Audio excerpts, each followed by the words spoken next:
بات ہونی چاہیے، اور وہ معاملہ کیا ہے وہ نیشنل سیکیورٹی کمیٹی جو ہے کابینہ کی وہ ٹیک اپ کر رہی ہے، وہ میں آپ کو آگے چل کے بتاؤں گا۔ فی الوقت عمران خان صاحب کی جو پھوکٹ جیب ہے، خالی جیب، کھڑکا ہوا کنستر، وہ ہمیں کیوں نظر آ رہا ہے کہ یہ ان کے ساتھ ہاتھ ہو گیا ہے؟ سر ان کے پاس اے ٹی ایم مشین کوئی نہیں رہی، اے ٹی ایمز ان کی ساری یا تو دوڑ گئی ہیں یا پھر عمران خان صاحب نے چوس کے پھینک دی ہیں، استعمال کر کے ان کو پھینک دیا ہے، یا پھر جو ہے جو اور عمران خان صاحب کے پاس جو اپنا پیسہ ہے، ظاہر ہے کہ وہ نیازی ہیں، اور نیازی جو ہیں وہ پٹھانوں کے اندر کہتے ہیں کہ وہ پنجابیوں میں جس طرح شیخ ہوتے ہیں کنجوس، میں معافی چاہتا ہوں شیخ برادری سے، وہ فضول پیسہ نہیں خرچ کرتے، تو وہ فضول خرچ نہیں ہوتا ہے، چلو یوں کہہ لیں، تو وہ کہتے ہیں کہ ان کا بھی حال شیخوں جیسا ہوتا ہے۔ تو آپ نیازیوں کے گھر جائیں، کہتے ہیں میں سوری میں کسی کمیونٹی کو ٹارگٹ نہیں کر رہا پلیز، عمران خان صاحب کی جو آتے ہیں وہ سر ایک ٹیڈی پیسہ نہیں خرچ کرتے کسی کے اوپر، اپنے اوپر وہ کرتے ہوں گے لیکن اندرون خانہ وہ بھی پبلکلی نہیں کرتے ہوتے۔ تو ان سے کوئی پوچھے، وہ پچھلی دفعہ بیٹھک میں کہا تھا یار یہ اتنے آپ کے جو ہیں شپا جس کو ہم کہتے ہیں کہ ناز نخرے اور لائف سٹائل کس طرح کا ہے، کہاں سے آتے ہیں اس کے لیے پیسے، کون دیتا ہے اس کے لیے پیسے، جھمکے یاد ہے کہاں سے آئے ہیں یہ جھمکے؟ تو عمران خان صاحب کو کوئی نہیں پوچھتا کہ کہاں سے آئے ہیں یہ جھمکے، کس نے دیے ہیں یہ جھمکے؟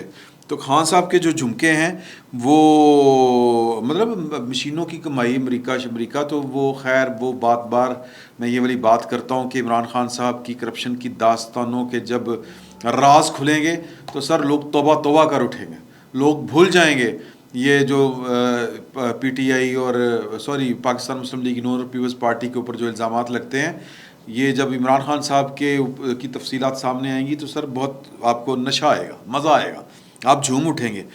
تو آج نا یہ انہوں نے جو جی سی یونیورسٹی جو گورنمنٹ کالج لاہور ہوا کرتا تھا، اب اس کو یونیورسٹی کا درجہ دے دیا گیا ہے کافی عرصے سے، وہاں پر انہوں نے ایک جلسہ بیٹا خالد ارسلان کی قیادت میں، اور وہاں کے جو اصغر زیدی صاحب ہیں غالباً جو چانسلر ہیں، وائس چانسلر ہیں، ان کو انہوں نے ایک جلسہ ان کا کروایا اسٹوڈنٹس کے لیے۔ دیکھیں پولیٹیکل لیڈر اس طرح کے انسٹیٹیوشنز میں جاتے ہیں، لیکن وہ جا کر بات کرتے ہیں، کوئی ویژنری بات کرتے ہیں، وہ کیریئر اورینٹیڈ بات کرتے ہیں، وہ کوئی ایجوکیشن کی بات کرتے ہیں، کوئی سمجھنے سمجھانے کی بات کرتے ہیں، وہ اپنا پولیٹیکل ایجنڈا وہاں پر جا کے بیان کرنا شروع نہیں کرتے۔ اچھا اول تو اس طرح کی ایکٹیویٹی کی اجازتیں نہیں ہوتی تعلیمی اداروں میں، لیکن چونکہ پنجاب میں پی ٹی آئی کا چودھری پرویز الہی صاحب کی وساطت سے راج چل رہا ہے، تو انی ڈالی ہوئی ہے پائن نے، تو وہ وہاں پر چلے گئے اور انہوں نے جا کے وہاں پہ خطاب بھی کر دیا۔ اب اس خطاب کا مطلب جو ہے وہ 2-3 طرح کی اس میں باتیں ہیں۔ پہلی بات تو یہ ہے کہ پائن کے پاس جلسوں کے لیے پیسے ختم ہو گئے ہیں، اسی لیے انہوں نے کہا کہ جی کہ چونکہ میں کچھ نہ کچھ تو کرنا ہوتا ہے۔ خان صاحب تو شیشے کی طرف دیکھتے ہیں، بندہ کوئی بھی نہ ہوئے کلے کھلو کے شیشے اگے اپنے آپ نہ گلاں کرنی شروع کر دیتے ہیں۔ خان صاحب کے بارے میں ان کے وہ افراد جو ظاہر ہے کہ بنی گالہ میں جن کا آنا جانا ہے، وہ بتاتے ہیں کہ خان صاحب جو ہیں وہ اپنی چمیاں آپ ہی لے جا رہے ہیں، اپنے بوسے یہ شیشے کے سامنے کھڑے ہو کے خود سے ہم کلام ہوئے ہوتے ہیں۔ تو خان صاحب جو ہیں ان کو بالآخر وہ جو بشرا بی بی یہ پاگل خانوں کے دورے کرتی تھی، ان کو آخر کار کسی نفسیات دان کے پاس جانا پڑنا ہے، تو لہٰذا ان کو چونکہ عادت پڑی ہوئی ہے کہ میں تقریر کرنی، ان کو تقریر آئی ہوتی ہے، لوگوں کو چھوڑ آتا انہوں نے تقریر آئی ہوں، تو لہٰذا تقریر تو کرنی ہے۔ اچھا تقریر کرنے کے لیے جلسہ چاہیے، اچھا جی جلسے کے لیے تو وسائل چاہیے، اچھا وسائل چاہیے تو پھر پیسہ چاہیے۔ سر 2 کروڑ بہت رہندہ کھندا جو جلسہ ہوتا ہے نا، جو گیا گزرا جلسہ، اس پر بھی 2 سے 4 کروڑ روپیہ خرچ آتا ہے۔ تو لہٰذا پیسے گئے مک تو کہانی گئی، وہ کہتے ہیں نا قلعہ گیا ٹھک تو کہانی گئی مک، ہیں جی۔ تو کہانی جو ہے وہ پیسے کی، وہ ان کے پاس اس طرح سے اے ٹی ایم مشینز نہیں ہیں۔ یہ سمندر پار پاکستانیوں کو اپیل کرتے ہیں پیسے پہ، جو خان صاحب نے تقریر کرنی ہے تو وہ بھیج دیتے ہیں۔ تو لہٰذا یہ وہ بھی برخیل آخری انہوں نے جو پیسے مانگے تھے وہ اس کو بھی خاصے دن ہو گئے ہوئے ہیں۔ خان صاحب جو ہیں بقول امداد سمرو صاحب کے کہ یہ ان کا بزنس ہے، یہ پیسے اکٹھے کرتے ہیں اور لہٰذا کوئی آڈٹ تو ہونا نہیں، لوگ باہر سے پیسے بھیجتے ہیں، ادھر سے جو لیڈرشپ ہوتی ہے مقامی وہ پیسے دیتی ہے علیحدہ سے، 4 کروڑ روپیہ لگا باقی جو آئے ہیں جتنے بھی آئے ہیں وہ اوپر کی کمائی حاضہ من فضل ربی الحمدللہ وہ جناب کڑک اندر تو پھر بعد پتہ چلتا ہے مشینوں کی کمائی سے باجی نے ادھر جناب وہ محل چھت لیے ہیں اور وہ پلازے کھڑے کر لیے ہیں. ویسے تو ان کے یہ بزنس وینچرز ہیں یہ سارے کے سارے جو یہ خیراتی کام اپنی طرف سے کرتے ہیں, کوئی خیراتی کام نہیں ہوتا. بہرحال چلیں اس کے یہ جب راز کھلیں گے سو کھلیں گے. علیم خان صاحب کی بیگم جو ہیں, جب علیم خان صاحب کو وزیر اعلیٰ نہیں بنایا گیا تھا تو انہوں نے گھر میں شیشے توڑنے شروع کر دیے. کوٹن کوٹ میں آپ کو بتا رہا ہوں, مجھے یہ کسی نے بتائی تھی بات, تو غصے کے عالم میں انہوں نے برتن پھینکنے شروع کر دیے. وہ جو غصے میں نا وہ زچ ہو کے تو کسی نے روکا ان کو, تو انہوں نے کہا خان 5 ارب ساڈا کھا گیا, 5 ارب روپیہ.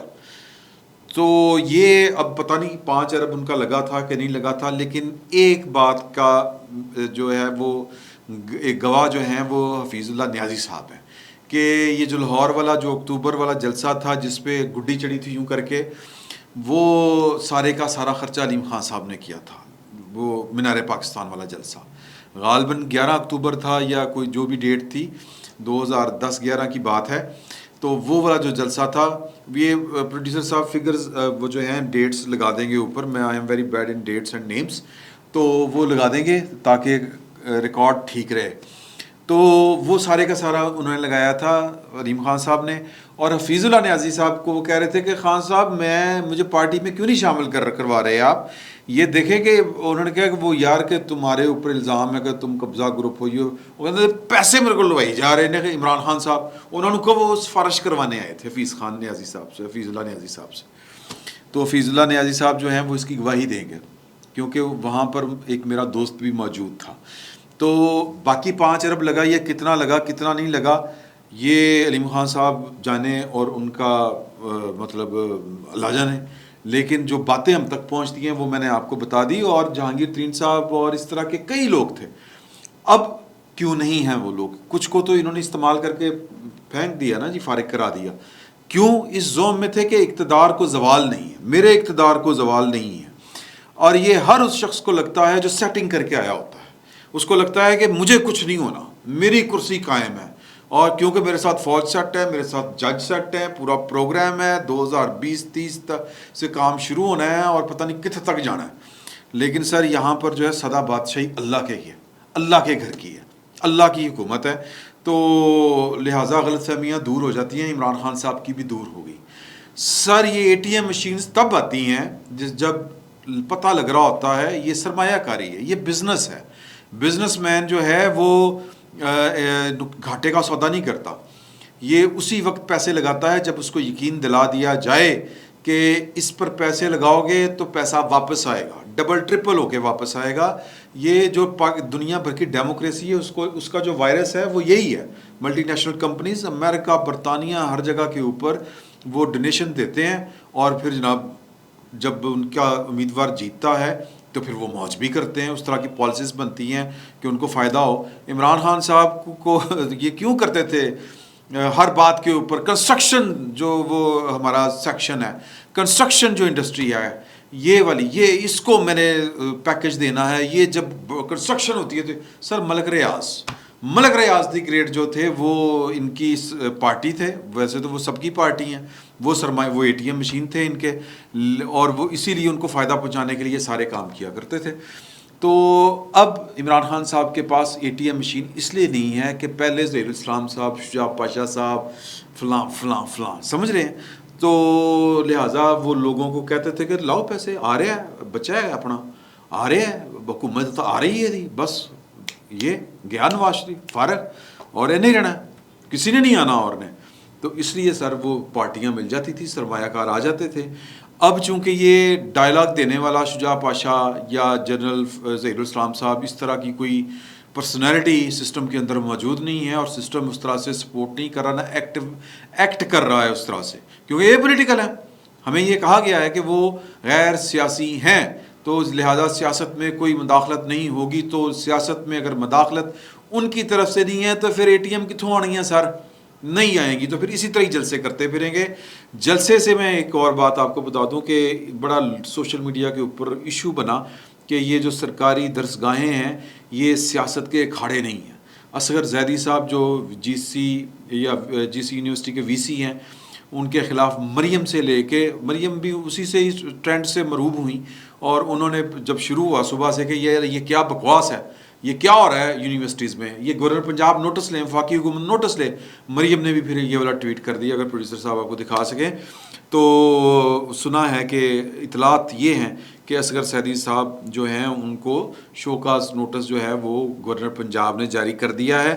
تو اسی میں تقریر کرتے ہوئے عمران خان صاحب نے، ظاہر ہے کہ وہ چونکہ ان کو تقریر آئی ہوتی ہے، تو تقریر کرتے انہوں نے کہا باقی وہی ریکٹرک جو ہے وہی، سر روزانہ نئی بات نہیں آ سکتی. تو خان صاحب کے پاس بھی جو ہے وہ 22 سال کا پرانا ایک ٹیپ ریکارڈر ہے، وہ جس میں تھوڑی سی تحریف کر کے آگے پیچھے کر کے وہ ٹیپ ریکارڈر، وہ مننے کا لطیفہ سنا ہوا آپ نے نا، وہ شب دے کے ایک ڈرامہ لگا کرتا تھا، تو وہ کاکا منا عقل کا انا تھا، ایک اس میں ایک کریکٹر تھا تعلق قاسمی صاحب کا، وہ ڈرامہ تھا، تو وہ چھت سے گر پڑتا ہے، تو جو بھی کوئی آتا ہے نا تو وہ کہتا ہے کہ کاکے تو کیویں ڈگیا، تو کہتا ہے 1 منٹ، وہ کیسٹ ڈالتے تھے اور وہ جناب وہ ریکارڈ کرتے، وہ کیسٹ چلنا شروع ہو جاتی تھی، وہ پورا میں کلفی کھاتی اتنے گیا، پھر میں ڈگ پیا. تو یہ ریکارڈ چل رہا ہے عمران خان صاحب کا.